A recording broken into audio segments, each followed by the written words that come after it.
ఇక ఇప్పుడు అసలు విషయానికి వస్తాం. మన ముఖ్యమంత్రి రేవంత్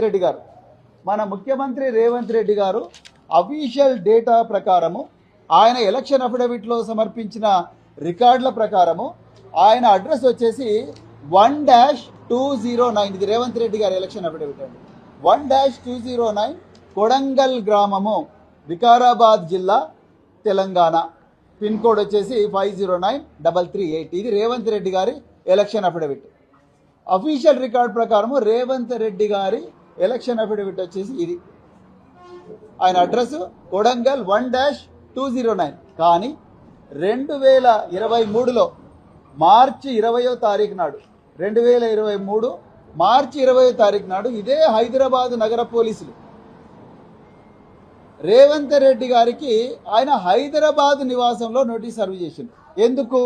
కొడంగల్ అడ్రస్ పెట్టిన రేవంత్ రెడ్డి, ఆయన ఉండేది హైదరాబాద్లో కాబట్టి ఆయన హైదరాబాద్ నివాసంలో ఆయనకు సర్వ్ చేసింది.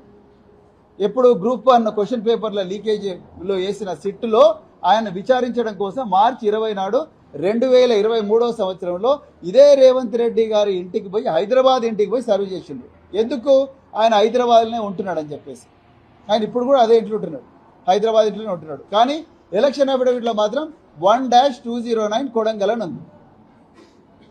అంటే రేవంత్ రెడ్డి గారికి ఒక న్యాయం, ఎందుకంటే ఆయన ముఖ్యమంత్రి, హోంమంత్రి. కేసీఆర్ గారికి ఇంకో న్యాయం.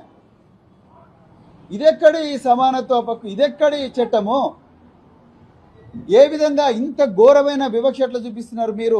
కేసీఆర్ గారిని కుట్రపూరితంగా వివక్షతోని ముప్పు తిప్పలు పెట్టాలని, వేధించాలని, తెలంగాణ ప్రజల ముందు, తెలంగాణ ప్రజల నుండి కేసీఆర్ గారిని వేరు చేయాలని మీరు శత విధాల ప్రయత్నం చేస్తూ ఉన్నారు. అది మీ వల్ల కాదు. మీరు ఎన్ని జన్మలెత్తినా మీరు చేయలేరు ఆ పని, మీ వల్ల కాదు.